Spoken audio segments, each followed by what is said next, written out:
I've got them. Beakmask ran back into the room, a claw in each hand, stooping over. The ceiling was now too low for him to fully stand.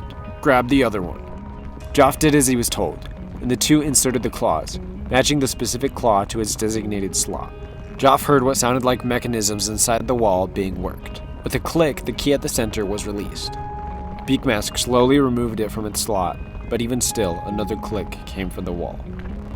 A sound came from above them. The ceiling continued falling, now twice as fast. Go! I'll get the other pack.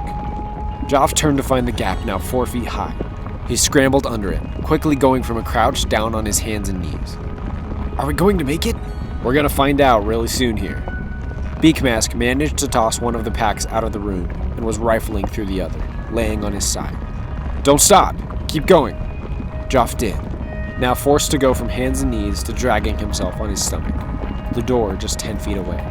With a bang, a rope shot past Joff, a spike at the end. It impacted with the wall through the door and bounced off, clattering on the stone. Crap! The gap now less than 2 feet, the ceiling slowed, now attempting to crush the bodies of the Tricorps. Joff grabbed the doorway and pulled himself out.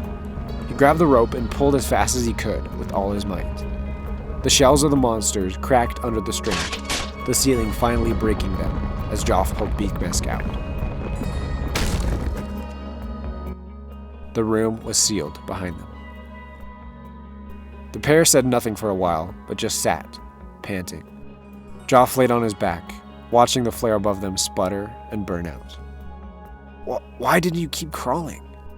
I didn't think we would make it out at the rate we were going. Well, I did make it out. Only because of the Tricorp. That's true. We got lucky. But did you think the grapnel would stick into the stone? Sometimes it works.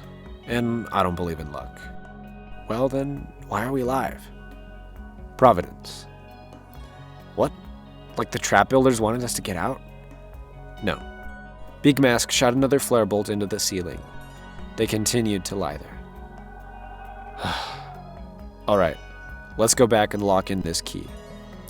What about this other way? I don't think there's going to be another key. But you said there were 2 keys on this side. I said there might be. Let's go back and see if this key triggers something first.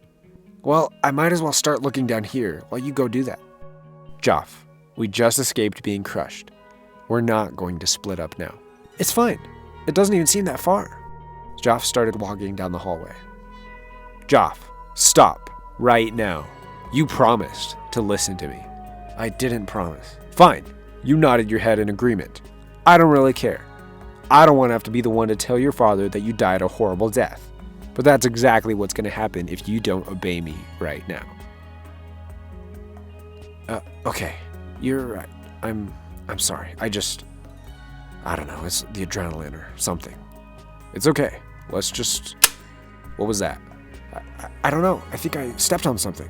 With a crash, the floor Joff stood on dropped to one side, slanting down. Joff, unable to keep himself from sliding down the hidden chute. The stone transitioned into metal. Light appeared further down, getting closer. He drove his hands into the walls to try and get a grip, but the walls were metal now too. The slide ended. Joff blinded by the sudden light, hitting what sounded like wind chimes, and falling. He hit a pile of sand, rolled, and sat up. Joff was in a deep, massive hole. So deep, the sun shone down, almost directly overhead. This thing was open to the surface, but why? The only other thing Joff could see on the walls was the slide he just came from. Looked like 40 feet above him. The bells or chimes or whatever clanged against each other. The sound was almost pleasant. Something else had come down the slide now. 2 people fell out, more bell ringing. Joff moved out of the way before they hit the ground. They were bandits. Some of the ones from the entrance to the vault, it looked like. And they were very dead. Joff, are you okay? Just hang on, I'm on my way. A minute passed, and Beakmask appeared at the end of the slide. A rope was hooked up to a contraption, and it seemed he had descended using that. Joff smiled and waved. His smile faded when he heard a sound in the distance.